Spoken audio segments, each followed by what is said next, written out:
Hello, thank you. Thank you for joining me.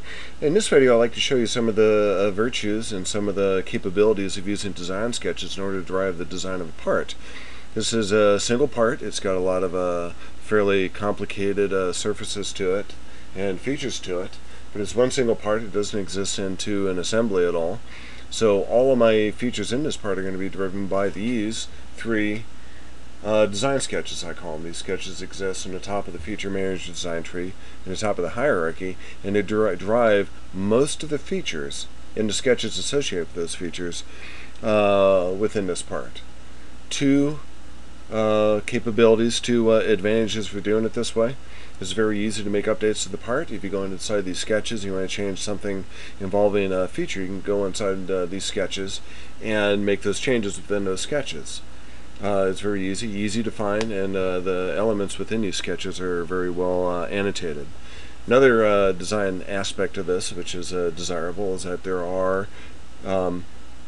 associations between certain features within an orthographic view. You can actually see it in a 2D format, and see the relationship between, for instance, maybe this chord and maybe where the dam is for that chord when it ultimately wraps around its product. So let me explain a little bit about the pretty lady here. I call it a tadpole in a way. It's a cord wrap cable management device. It's all made out of an elastic silicone or latex material. And the way it works is that you hold this onto your wrap cord, or you can attach it to the cord base by putting it inside what I call the cord grip. And you take the band and wrap it around the cord a number of times, and you eventually stop it up here at the dam. This will allow these balls, a pull ball or a pull tab and a stop tab, to wrap around here, and it's the stop tab that actually nests itself in here, and the band will allow it to go through, but the ball itself as part of that tab won't. It'll be stopped right there. So this is how it works, and these are how these design sketches work. So I'm going to go up to the View tab on the Quick Access toolbar and go to Sketches. I'm going to show these sketches and show you the different sketches that are involved here. The very first sketch, the top sketch, is the one that drives the whole design. It's at the very top of the tree, so everything that follows this is dependent upon this sketch. You eliminate some elements out of the sketch, and it will eliminate some of the features below this and cause errors, of course. But once this thing is sketched and put together and you need to make some minor modifications, you can do that very easily here. For instance, the dam that I was just talking about. This is the feature this is a sketch that drives the feature for that dam. It allows the ball to rest inside of this, which is 51 thousandths of a diameter bigger than the ball itself. It allows it to rest inside of this, but allows a cord to go through this. What I typically try to do is I don't try to draw all the features here. If it's symmetric, as it is right here, I will allow later those features, those sketch features, to be mirrored onto the other side. So I just draw one side. I don't have to worry about both sides, and I don't have to worry about making those updates to this sketch later. It just involves more work than we really need to do. So this part of this feature, this sketch or the sketch element, drives the feature for the cord that allows it to go through here, and this feature here allows the ball to stop right there at the dam.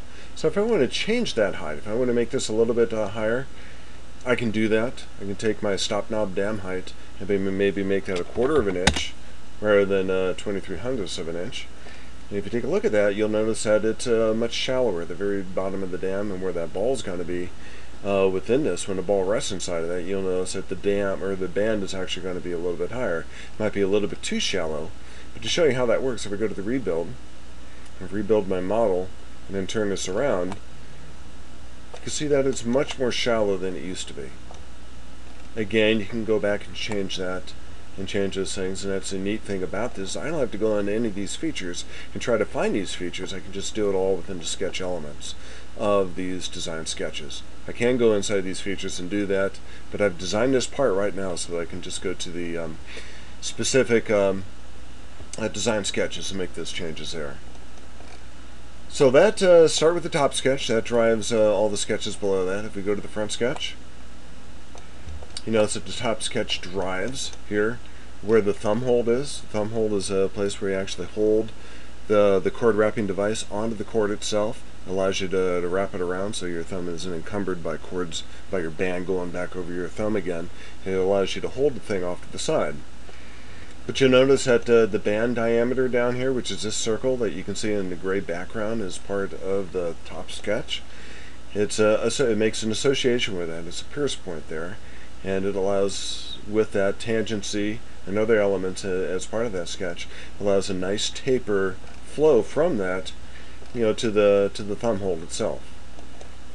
So the top sketch drives the front sketch, and the front sketch will eventually drive the right sketch, and all three of the sketches will derive all the elements that are associated beyond that.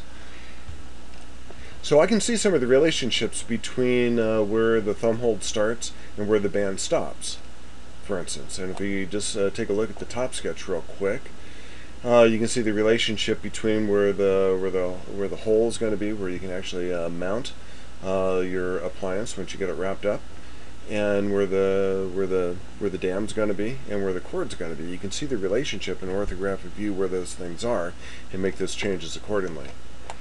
So for instance here, I can make some minor changes to where the cord grip is. The cord grip is on the bottom of the thumb hold, and it's actually driven by the design on the right sketch. But I have here, so I can see the relationship between where that cord grip is going to be and where the thumb hold is. I can see where that relationship is, and I can determine where I want that cord grip to start. So if I want to make that cord grip top start here instead of maybe a tenth of an inch, maybe make it 120 thousandths of an inch, I can do that. Maybe make that a little bit longer, so it is a little bit closer to the front. Go to rebuild and see what I've done. Hopefully you don't get any errors. Errors happen sometimes, of course, when you try to exceed the parameters of the other things involved in your design. You will get those errors, but they should be fairly easy to fix. So the cord grip is a little bit further north, a little bit further to the top than it used to be. And again, that could be taken off and changed too. So back to the right sketch. Right sketch also has elements to it. It's a little bit more complicated than the other sketches because it involves a lot more stuff. The cord grip exists within this area.